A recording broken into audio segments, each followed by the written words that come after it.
महाराष्ट्रातील सर्व शेतकरी व मान्यवर बंधू भगिनींना माझा नमस्कार. Doctor Ramchandra Sable official YouTube चॅनलमध्ये मी आपणा सर्वांचं स्वागत करतो. आज रविवार दिनांक 23 ते मंगळवार दिनांक 25 ऑगस्ट या 3 दिवसासाठी मी आपणास हवामान व पावसाचे अंदाज देत आहे. महाराष्ट्राचे उत्तरेकडील भागावर 1006 हेक्टोपास्कल व दक्षिणेकडील भागावर 1008 हेक्टोपास्कल इतका हवेचा दाब या 3 दिवसात राहील. त्यानुसार पूर्व विदर्भात व मध्य विदर्भात पावसाचे प्रमाण वाढण्याची शक्यता असून पश्चिम विदर्भातही काही प्रमाणात पावसाचे प्रमाण वाढेल.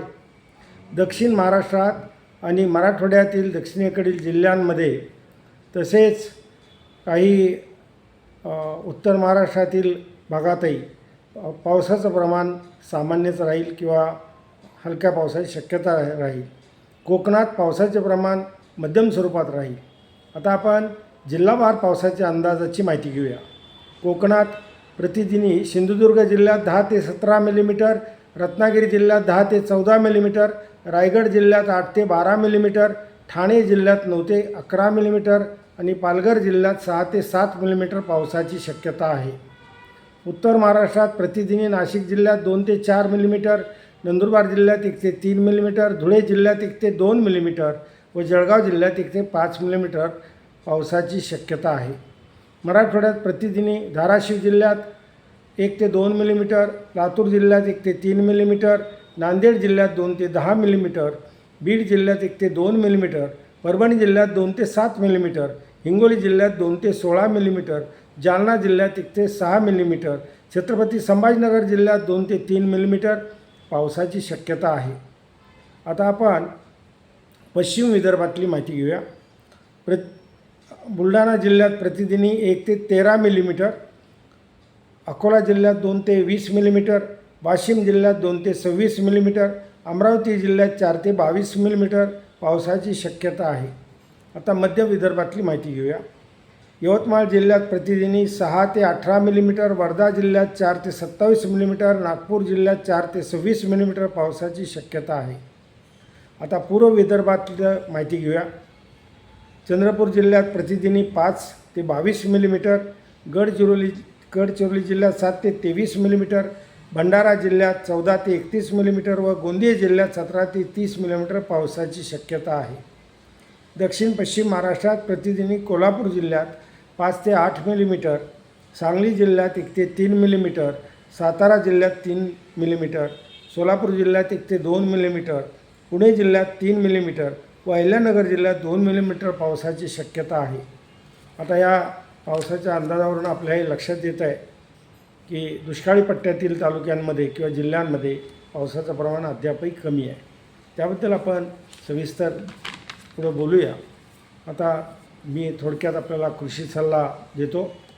पाण्याची उपलब्धता असल्यास व पाण्याचा ताण पडल्यास पिकांना पाणी देण्याची व्यवस्था करावी. आंबा झाडांना पॅक्लोबिट्राझोल प्रति फूट 0.5 ग्रॅम या प्रमाणात द्यावं, म्हणजे मोहर लवकर निघतो आणि भरपूर निघतो. बाजरी, ज्वारी, मका या पिकांना नत्राचा दुसरा हप्ता द्यावा. भात खाचरात पाणी पातळी 3 ते 5 सेंटीमीटर ठेवावी. आणि आणखी एक महत्त्वाचा मला कृषी सल्ला द्यायचा आहे की मी ज्या वेळेला शेतकऱ्यांनी मित्रांनी पाठवलेले मला जे त्यांचे कॉमेंट्स होते त्याच्यामध्ये काही ठिकाणी पिकं जात आहेत, वाढत आहेत.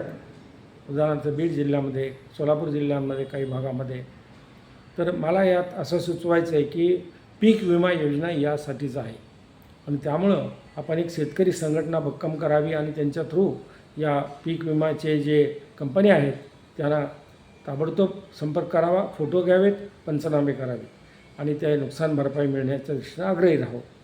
आता यानंतर शेतकऱ्यांचे काही प्रश्न आहेत त्याबद्दल बोलूया. अकोला जिल्हा, बाळापूर, मान, हिंगोली जिल्हा, मालेगाव, राहुरी, बार्शी, वरुड, अमरावती, कर्जत, विदर्भ, मराठवाडा, शेवगाव, जत, येवला, पश्चिम विदर्भ, जळगाव, शेगाव, संग्रापूर, जालना, परतूर, परभणी, लातूर, सातारा पूर्व, सांगली पूर्व, धाराशिव, कळंब, जालना, भोकरदन, संभाजीनगर, धरणगाव येथे पाऊस कमी आहे.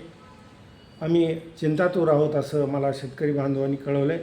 चांगला पाऊस कधी होईल असंही विचारले मला. परतीच्या मान्सूनबद्दल माहिती विचारली. ऑगस्टमध्ये सप्टेंबरमध्ये पाऊस कसा होईल, ऑक्टोबरमध्ये कसा होईल याबद्दल माहिती द्या म्हणून कळवलं आहे.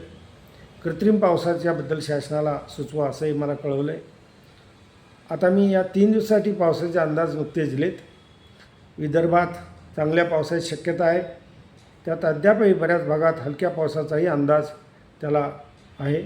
जिथे जिथे हवेचे दाब अधिक राहिलेत आणि तिथं पावसाचं प्रमाण कमी झालेलं आहे, हे आपण समजून घेतलं पाहिजे. शिवाय अरबी समुद्राची शाखा यावेळेला सक्षम झाली नाही, त्यामुळे असे हे घडलेले या हंगामामध्ये हे आपण समजून घ्यावं. आता सप्टेंबर महिन्यात दुष्काळी पट्ट्यात परतीचा मान्सून कसा होईल. आता दुष्काळी पट्ट्यातले मी जिल्हे थोडक्यात वाचतो.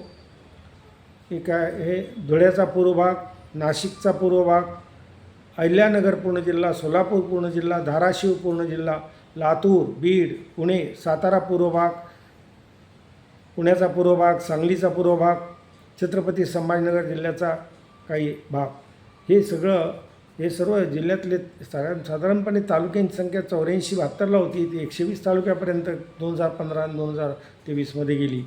आता यातले काही तालुक्यांमध्ये पावसाचं प्रमाण कमी राहिलेलं आहे. हे सगळे दुष्काळी पट्ट्यातले जिल्हे आहेत, त्या भाग आहेत आणि तालुके त्यातले आहेत. या भागात माझ्या अपेक्षेप्रमाणे आता बऱ्याच भागात हलक्या पावसाचा अंदाज आपण दिलेला आहे. शिवाय या अरबी समुद्राची वगैरे शाखेबद्दल मी माहिती सांगितली. सप्टेंबर महिन्यात दुष्काळी पट्ट्यात 5 ते 6 जोराचे पाऊस होतील असा माझा अंदाज आहे. त्याला कारण असं की हवामान संस्थांनी पाऊस होणार नाही, दुष्काळ पडणार, सप्टेंबरमध्ये पाऊस होणार नाही हे वारंवार कळवलं आहे, आत्ताही कळवत आहेत. पण मला जे दिसतं आहे ते सांगतो की हिंदी महासागराच्या पश्चिम भागात पाण्याचे पृष्ठभागाचे तापमान 27 ते 28 अंश सेल्सिअसपर्यंत वाढले आता. म्हणजे एवढी पॉझिटिव्ह होतो आहे, त्याला वेळ लागतो अजून. प्रशांत महासागराचा जर अभ्यास केला तर पेरूजवळ 21 अंश सेल्सिअस आणि इक्वेडोरजवळ 24 अंश सेल्सिअस इतकं कमी तापमान आहे. म्हणजे तिथलं तापमान वाढलेलं नाही आहे. मग अशा परिस्थितीत का आशावादी मी असू नये की अद्यापही सप्टेंबर महिन्यात 4-5 चांगले पाऊस अपेक्षित आहेत. ते पोळ्याच्या दरम्यान सुरू होतील आणि नंतर रब्बी ज्वारीची पेरणी आणि हरभरा करडई होईल. आता या सर्व संस्थांनी सांगितलं आहे की पेरणीच होणार नाही. पाहूया आपण काय होतं ते. आता ही झाली हवामानाबद्दलची माहिती. आता शेतकऱ्यांच्या प्रत्येकामध्ये माझा अंदाज शास्त्रोक्त पद्धतीने असून 100% बरोबर येत आहेत. शेतकऱ्यांना धीर येतो आहे, काम अतिशय चांगले आहे, खचलेल्या शेतकऱ्यांना उभारी येते असं मला कळवलं आहे.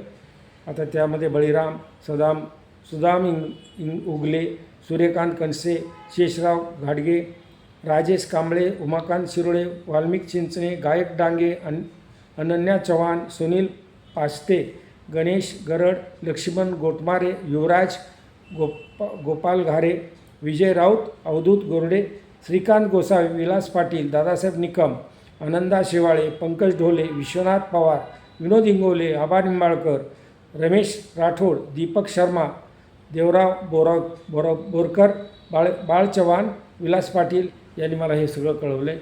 आता काही मला शेतकरी बांधवांनी धन्यवाद दिलेत आणि आभार माझे मानले.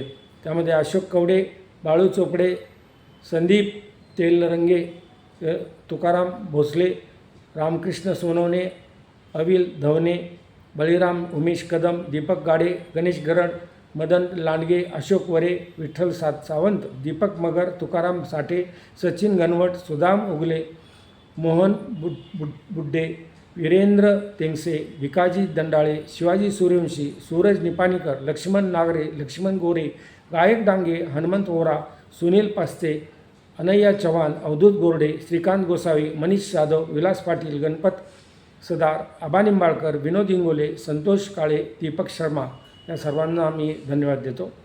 मला देव माणसाची उपमा दिली आहे. त्यामध्ये गजेंद्र आंबेकर, सोमनाथ क्षीरसागर, मदन लांडगे, सोपान जाधव, शेतकऱ्यांचा देव अशी उपमा देणारे विलास पाटील, शेतकऱ्यांना झाडे लावा म्हणून सांगा असं मला त्यांनी मला कळवलं आहे.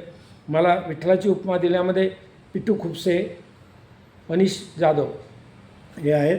मला शेतकऱ्यांचा दूतावास उपमा दिलेल्यामध्ये किशूदादा, मला देवदूत तर आहातच पण मेघदूतही आहात अशी उपमा दिलेल्यामध्ये उमेश राठोड, प्रवीण पाटील, लक्ष्मण गोरे, श्रीकांत गोसावी, शेतकऱ्यांचा तारणहार अशी उपमा देणारे दादासाहेब निकम आणि शेतकऱ्यांचा कैवारी देवमाणूस ही उपमा देणारे कैलास सोनावणे, आपणा सर्वांचा मी आभारी आहे, ऋणी आहे.